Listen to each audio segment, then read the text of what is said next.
This is more about living in the time of the coronavirus epidemic. It should be noted that it refers to a time that was about half a year ago. The city newspaper had an interview with a high school student who said she did not want any police officers on duty in her school because, to her, the police represented the presence of fear and white supremacy.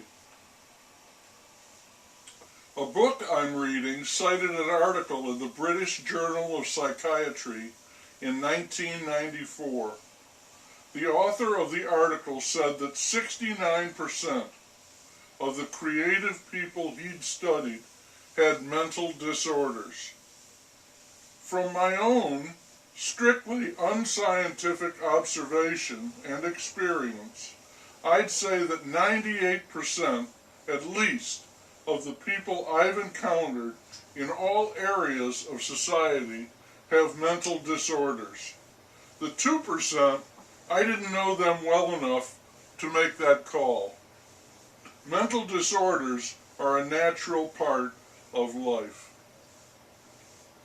Across the nation, all the talk is about the Delta variant of the coronavirus. The hospital beds in Oklahoma are reported to be filled to capacity. Everyone is reporting much higher numbers. Again, what do these numbers mean? Are people getting very sick and dying? Are thousands on respirators? Are vaccinated people getting sick? I don't know the answers.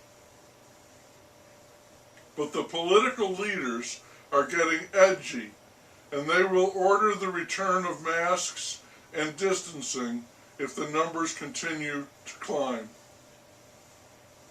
The baseball all-star game was last night in Denver. The stadium was packed and not a mask in sight. In Japan, the Olympics are a week away. There will be no fans in the stands, and they continue to struggle with issues surrounding the virus.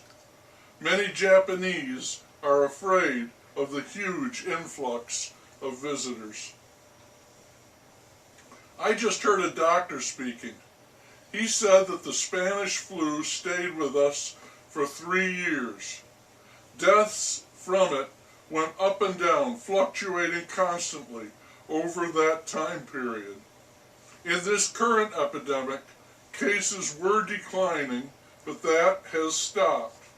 We have reached a plateau. We are now seeing more cases because of the variants and those people who have not been vaccinated.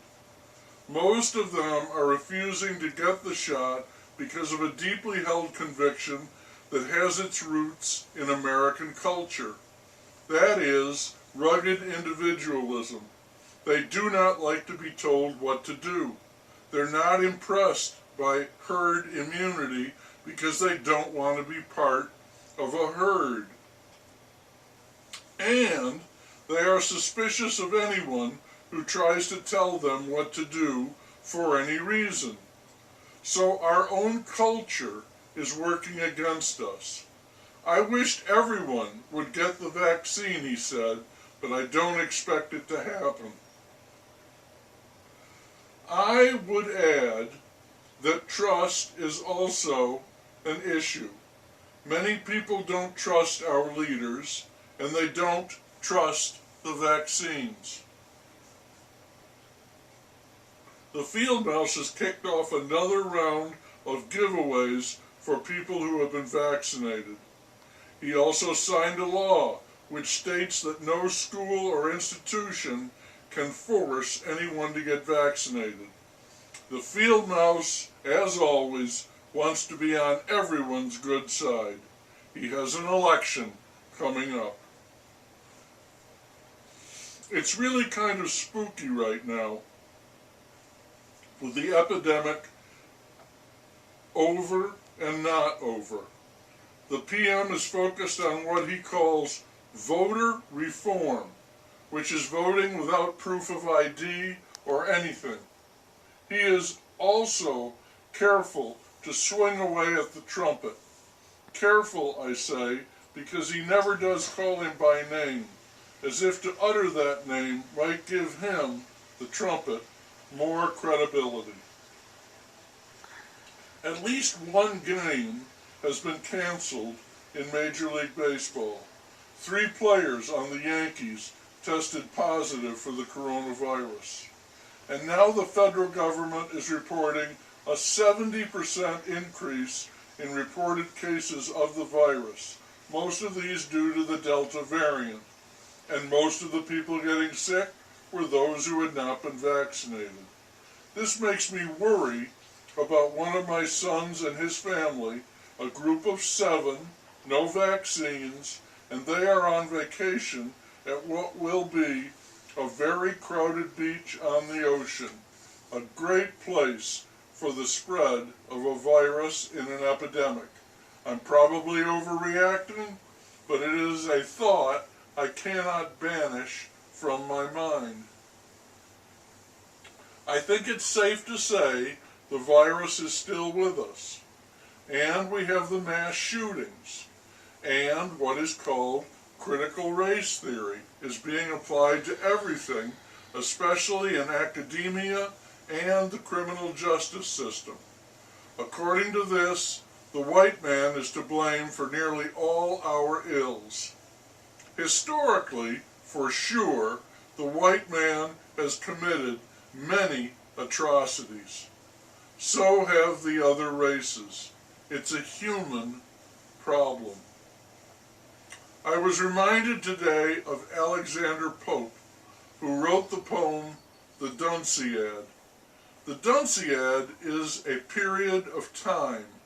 It was Pope's lifetime, and in that time, according to him, the dunces reigned supreme. They called all the shots. The obvious question is, can our present time be any different? Isn't it likely that it might be much worse? I think it is. We are living in the year 1 CE, the time of the coronavirus epidemic, and also another Dunciad. It is for these and other reasons a very dark time, and a scary time too. It is very, very difficult to know what is true and what is the right course of action in any situation. The confusion is unrelenting.